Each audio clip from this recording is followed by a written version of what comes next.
guys, Simone, and today we're going to be talking about how to choose a wedding photographer.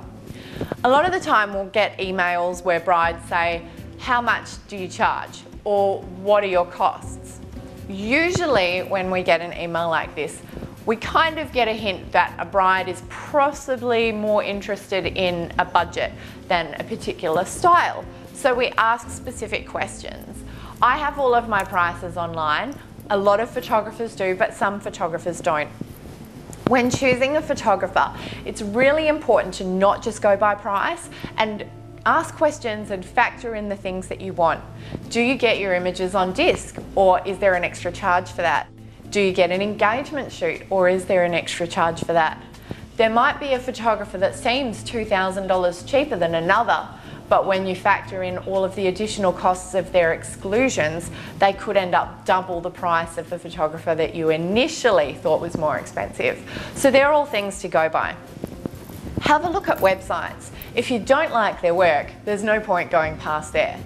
After that, you want to narrow it down to maybe 3 to 5 that you really like, and maybe make contact, find out prices, what they offer, and what you really want, and will it fit into your budget. Then you want to meet 1 or 2 that you really like and make sure that you connect. If you don't like being in the same room when you first meet them, you're probably not going to want to spend the most important day of your life with them, for sure.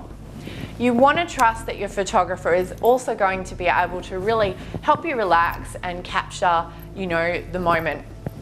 So many people are not naturally comfortable in front of a camera. Some people are show ponies for sure, but a lot of grooms especially are quite uncomfortable in front of the camera, and I hear them say, or I hear the bride say, oh, Jeff or Sean or Steve really doesn't like being photographed. That's actually why I include an engagement shoot, because I find that a real fun time to get to know the couple, and anything about being afraid of being photographed kind of gets dealt with then and there, so that on the wedding day they're a lot more relaxed. When you look at photographers, you want to find out what they include. Do they include the whole reception, or do they just do a mock cake cutting and then leave? I find that the reception is really crucial time, because you're able to get snapshots of guests kind of being relaxed and fun that you wouldn't really be able to get during the day. If the bride wants a photo with a couple of her good mates from work, and she may not have been able to do that after the ceremony with all the family photos, then she can do that at the reception in a relaxed manner, especially if she knows the photographer's not running away. Does your photographer offer a photo booth? Photo booth is a great way to get fun and candid shots of everybody. A lot of people, when you do table shots, which a lot of photographers will go around taking a photo of a big group of people at a table, and a lot of the time a guest will disappear or hide a handbag in front of their face because they're really uncomfortable.